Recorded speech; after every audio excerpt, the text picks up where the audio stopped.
आपके कुछ प्रश्न होंगे या कुछ मार्गदर्शन जो आप चाहेंगे, वही जो हमारे चयनित साथी यहाँ बैठे हैं वो आपको प्रदान करेंगे। मैं इस अवसर पर एक बार पुनः माननीय मुख्यमंत्री जी का, माननीय उच्च शिक्षा मंत्री जी का, हमारे श्री अशोक कड़ेल जी का पुनः स्वागत करता हूँ। धन्यवाद। बहुत बहुत धन्यवाद सर। माननीय मुख्यमंत्री जी से अब हम निवेदन करेंगे। हमने एक पुस्तिका प्रकाशित की है, प्रतिभाओं का परचम। पहले रिमोट के माध्यम से माननीय मुख्यमंत्री जी से निवेदन होगा कि आप उसके डिजिटल वर्जन को लॉन्च करें, उसका विमोचन करें और उसके बाद जो उसका प्रिंटेड वर्जन है उसका अनावरण आप करें। प्रतिभाओं का परचम माननीय मुख्यमंत्री महोदय के कर कमलों से इसका विमोचन हो रहा है।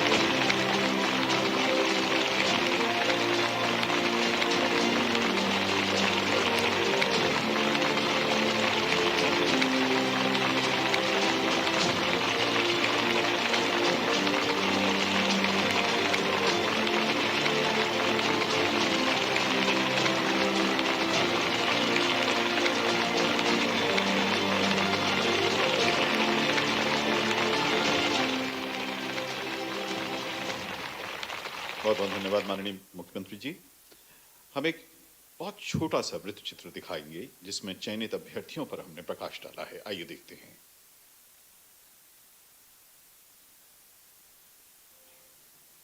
देश की सबसे मुश्किल परीक्षा संघ लोक सेवा आयोग में इस वर्ष उत्तीर्ण अभ्यर्थियों में मध्य प्रदेश के होनहार छात्र भी शामिल हैं। इस सफलता को प्रदेश के युवाओं की प्रतिभा का प्रमाण बताते हुए मुख्यमंत्री डॉक्टर मोहन यादव ने प्रतिभागियों को शुभकामनाएं दी हैं।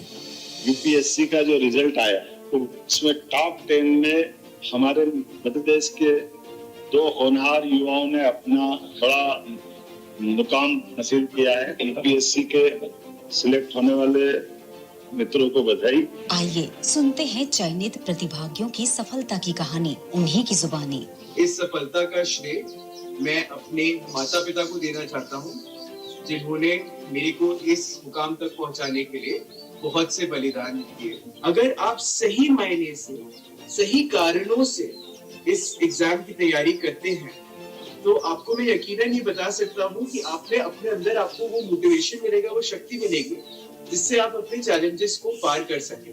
एस्पिरेंट्स के लिए मेरा सिंपल सा मैसेज रहेगा कि दिस इज एन एग्जाम जो कि मेहनत और सेक्रीफाइस मांगती है, तो आपको बहुत चीजें उससे देना पड़ेगी। जैसे कि एक कहावत है कि सोना जितना तपता है उतनी ही ताकत भरता है, इसीलिए मेहनत करते रहिए, मोटिवेटेड रहिए और अपने लिए भी टाइम निकालें। 4 बार सफलता न मिलने के कारण मैं काफी निराश हो गई थी, पर मेरे प्रियजनों ने मुझे प्रेरित किया कि मुझे मेहनत करते रहना चाहिए। 5वें अटेम्प्ट में मुझे फाइनली सफलता मिली और मुझे उम्मीद है कि एक सिविल सर्वेंट की तरह मैं समाज और देश में महत्वपूर्ण योगदान दूंगी और इस दायित्व को बहुत जिम्मेदारी से उठाऊंगी। The single most important thing in this preparation is past year questions. तो सबसे पहले जरूरी है कि हम कोई भी टॉपिक पढ़ रहे हैं तो उसके पास्ट ईयर क्वेश्चंस पहले देख लें एक बार, और वो टॉपिक पढ़ने के बाद फिर वो पास्ट ईयर क्वेश्चंस फिर से सॉल्व करें। तो इस तरीके से मोस्टली प्रिपरेशन जो मुझे हेल्प की है। मेरी सफलता का श्रेय मैं अपने माता पिता, मेरे भैया भाभी, मेरे पूरे परिवार, मेरे शिक्षकों और मेरे मित्रों को देना चाहूँगा। आने वाले एस्पिरेंट्स के लिए मैं कहना चाहूँगा कि अपना एक शेड्यूल बनाएं और शेड्यूल पर अमल रहें और सोशल मीडिया से दूरी बना के रखें। मैंने यूपीएससी सिविल सेवा परीक्षा 2025 में ऑल इंडिया रैंक 207 हासिल किया है। ये मेरा चौथा प्रयास है और मेरा वैकल्पिक विषय इतिहास है। मेरा सभी फ्यूचर एस्पिरेंट्स के लिए यही मैसेज है कि यूपीएससी जैसी परीक्षा के लिए 4 चीजों पर आप फोकस करें। पहला है हार्डवर्क, दूसरा है टाइम मैनेजमेंट, तीसरा स्ट्रैटेजी और चौथा प्रैक्टिस।